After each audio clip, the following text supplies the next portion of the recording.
Hello students, I welcome to all of you in this session. Uh, we have discussed in the last session the about carburetor, right? How the function of carburetor is to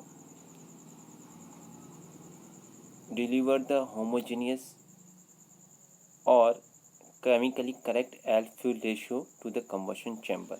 This is the primary function of carburetor, right? And today we will discuss the battery ignition system, which is commonly used in automobiles. Okay, તો આજે આપણે battery ignition system જોઈશું, right? You know, we have already discussed in SI engine. We use the spark plug, okay, to spark or to burn the combustion product, right, which is there into the cylinder.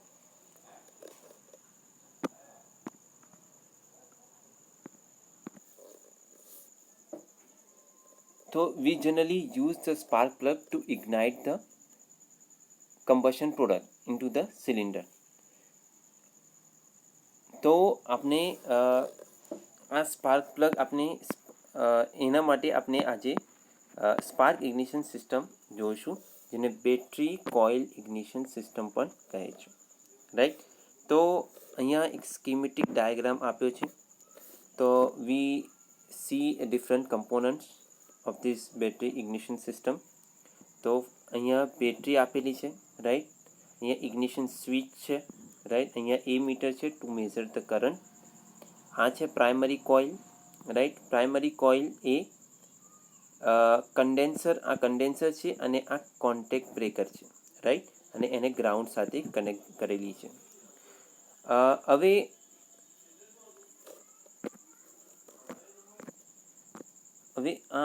આ distributor છે અને આ distributor arm છે, right? તમે વચ્ચે pin needle જોતા હશો, એને કહે છે distributor rotor or we can say distributor arm, okay?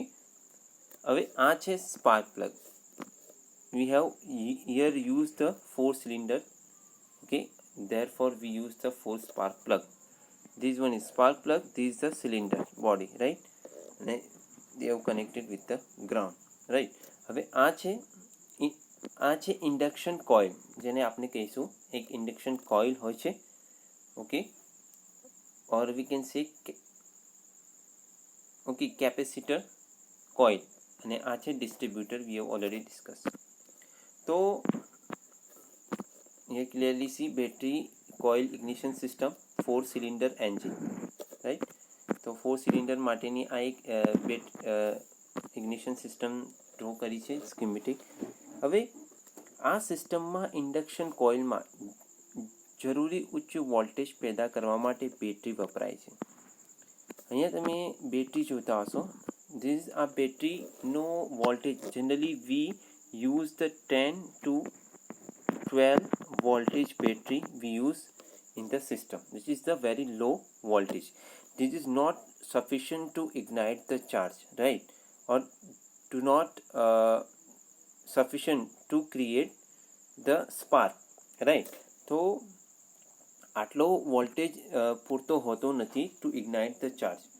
Therefore we convert the low voltage into the high voltage, right? તો અહીંયા આપણે જોઈશું આકૃતિમાં 4 સિલિન્ડરવાળા એન્જિન માટેનું બેટરી ઇગ્નિશન સિસ્ટમનું સર્કિટ ડાયાગ્રામ દર્શાવવામાં આવ્યો છે, રાઈટ? તો અહીંયા 4 સિલિન્ડર છે, ઓકે? એને સર્કિટ ડાયાગ્રામ ડ્રો કરવામાં આવ્યો છે. જ્યારે આકૃતિમાં સ્પાર્ક પ્લગની આંતરિક રચના બતાવેલ છે, આપણે ફર્ધર પછી જોઈશું આને, રાઈટ? આકૃતિમાં બતાવ્યા પ્રમાણે બેટરી સાથે પ્રાઇમરી કોઇલનું જોડાણ કરવામાં આવ્યું છે, ઓકે? આ તમે જોતા હશો અહીંયા બેટરી સાથે પ્રાઇમરી કોઇલનું જોડાણ. આ બેટરી છે, અહીંયા સ્વિચ છે અને આ જે છે એ તમારી પ્રાઇમરી કોઇલ છે, રાઈટ? તો બેટરી સાથે પ્રાઇમરી કોઇલ જોડવામાં આવ્યું છે.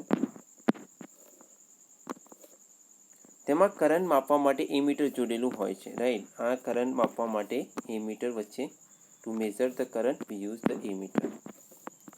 કોન્ટેક્ટ બ્રેકરને કેમ દ્વારા ઓપરેટ કરવામાં આવે છે.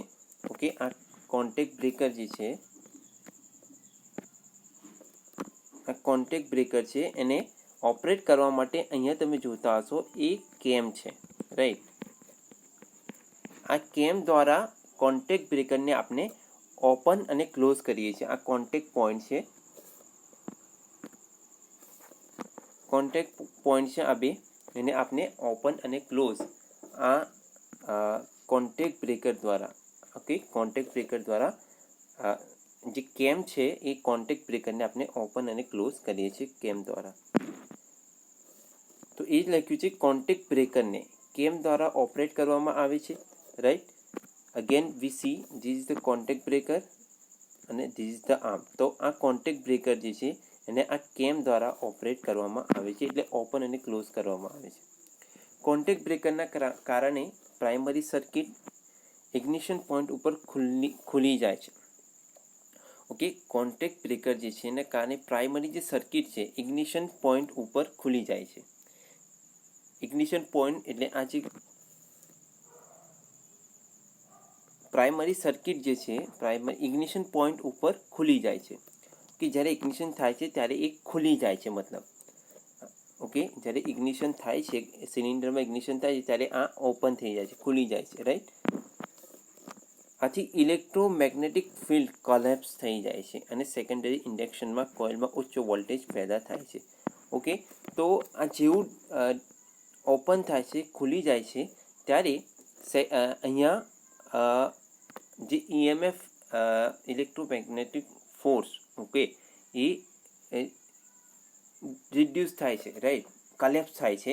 એના લીધે અહીંયા સેકન્ડરી કોઇલમાં ઉચ્ચ ઈએમએફ પેદા થાય છે.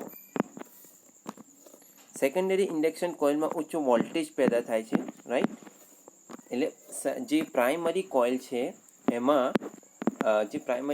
છે એમાં ઈએમએફ કલેપ્સ હોવાથી સેકન્ડરી કોઇલમાં ઉચ્ચ વોલ્ટેજ પેદા થાય છે. સેકન્ડરી કોઇલનો એક છેડો સ્પાર્ક પ્લગ સાથે ડિસ્ટ્રીબ્યુટર દ્વારા જોડવામાં આવ્યો હોય છે અને જ્યારે બીજો છેડો અર્થિંગ કરેલો હોય છે. આમ સર્કિટ પૂરી થાય છે.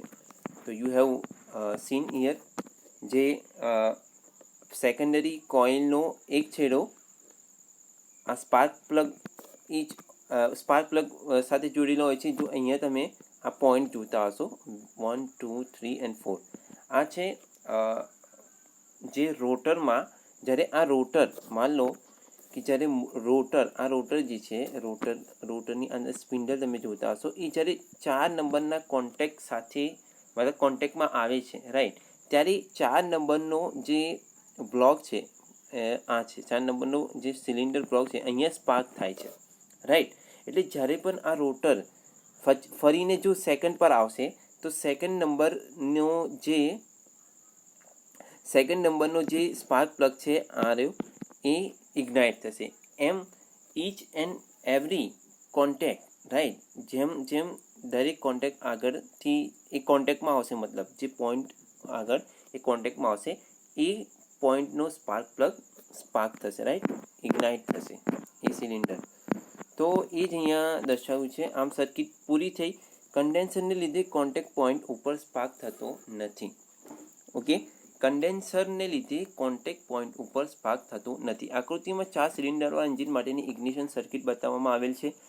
4 સિલિન્ડર એન્જિનમાં યોગ્ય બેલેન્સિંગ મેળવવા 4 સિલિન્ડરનું જે એન્જિન છે એમાં યોગ્ય બેલેન્સ મેળવવા તથા વાઇબ્રેશનને નિયંત્રણમાં રાખવા માટે ફાયરિંગ યોગ્ય સમયે થવું જોઈએ, રાઈટ. એટલે વાઇબ્રેશનને કંટ્રોલ કરવા માટે આપણે દરેક સિલિન્ડરમાં યોગ્ય સમયે એમાં ફાયરિંગ થવું જોઈએ. આ માટેનો ફાયરિંગ ઓર્ડર 1, 3, 4, 2 છે.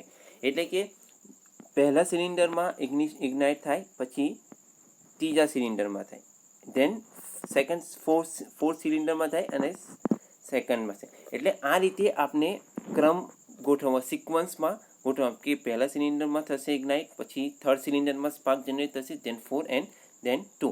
આ એક સિક્વન્સ છે, રાઈટ. કારણ કે આમાં વાઇબ્રેટ જનરેટ મતલબ જે ફાયરિંગનો ઓર્ડર છે, રાઈટ. વાઇબ્રેશનને નિયંત્રણ રાખવા માટે આપણે આ ફાયરિંગનો ઓર્ડર રાખીએ છીએ, રાઈટ.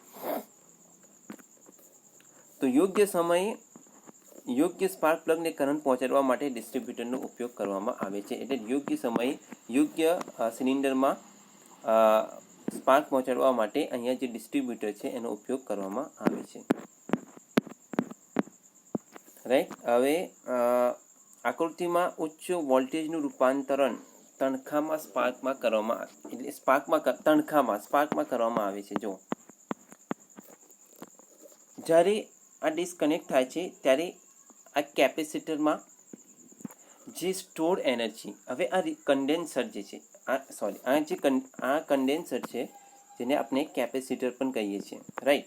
તો આ કન્ડેન્સરમાં સ્ટોર થયેલી એનર્જી સ્ટોર થાય છે એનર્જી, રાઈટ. જ્યારે આ ડિસ્કનેક્ટ થાય છે ત્યારે આમાં એનર્જી સ્ટોર થાય છે.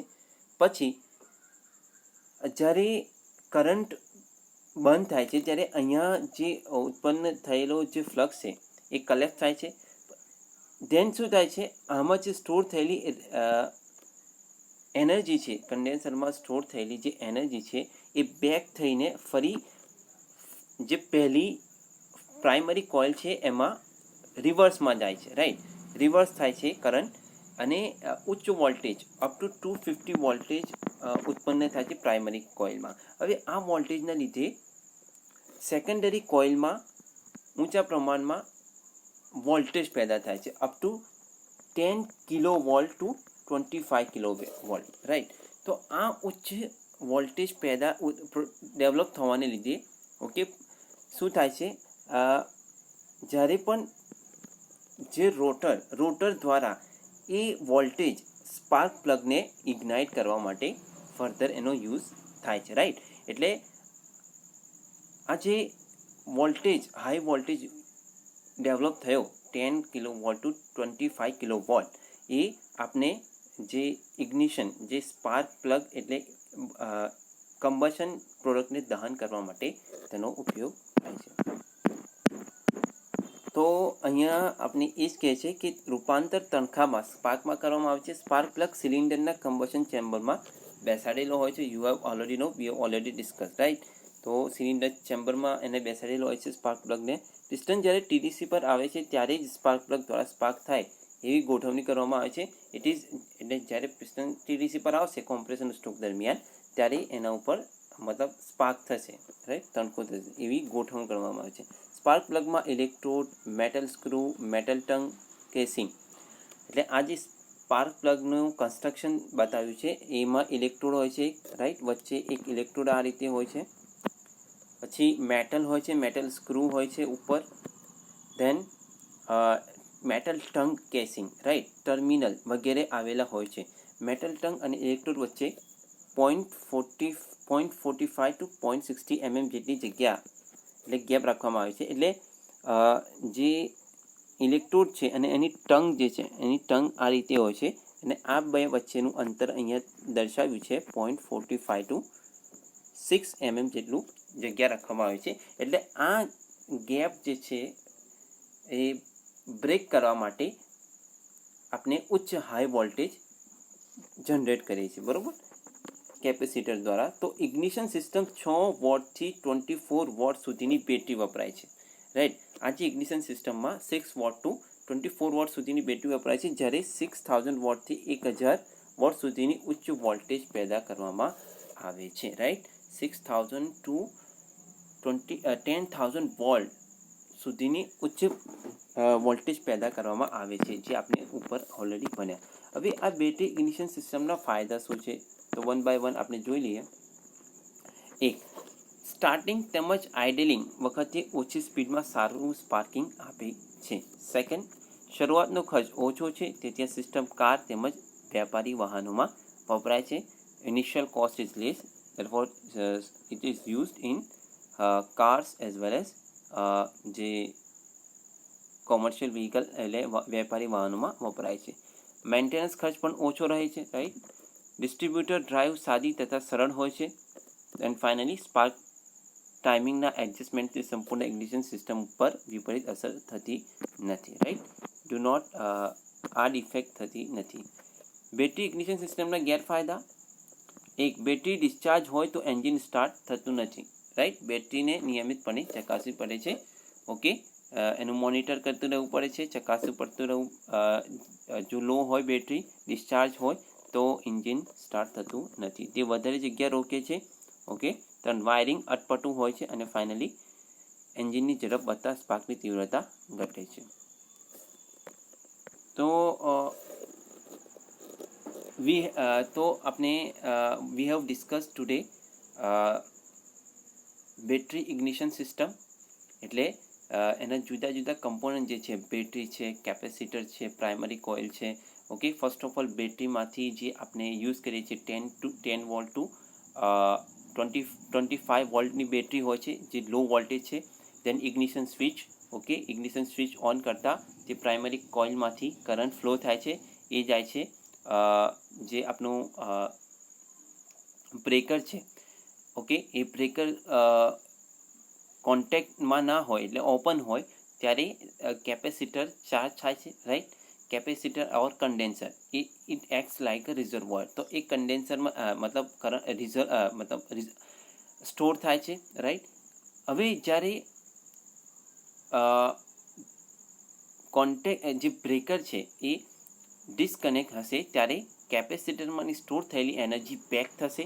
ઓકે, બેક થઈને પ્રાઇમરી કોઇલ જે છે એમાં રિવર્સ થશે, રાઈટ. કરંટ રિવર્સ થશે અને એ પ્રાઇમરી કોઇલમાં 250 વોલ્ટ જેટલો વોલ્ટેજ ઉત્પન્ન કરશે. હવે આ વોલ્ટેજના લીધે જે સેકન્ડરી કોઇલમાં ઉચ્ચ વોલ્ટેજ પેદા થાય છે, રાઈટ. ઉચ્ચ EMF પ્રોડ્યુસ થાય છે, જેનાથી વોલ્ટેજ અપ ટુ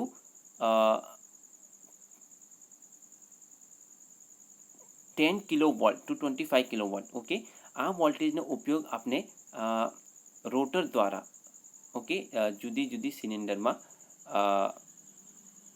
ઉપયોગ કરીએ છીએ, રાઈટ. તો અને પછી આપણે ફાયદા અને ગેરફાયદા જોયા, રાઈટ. તો આપણે અહીંયા કન્ક્લુડ કરીએ છીએ. Thank you for the attention. We will continue in the next session.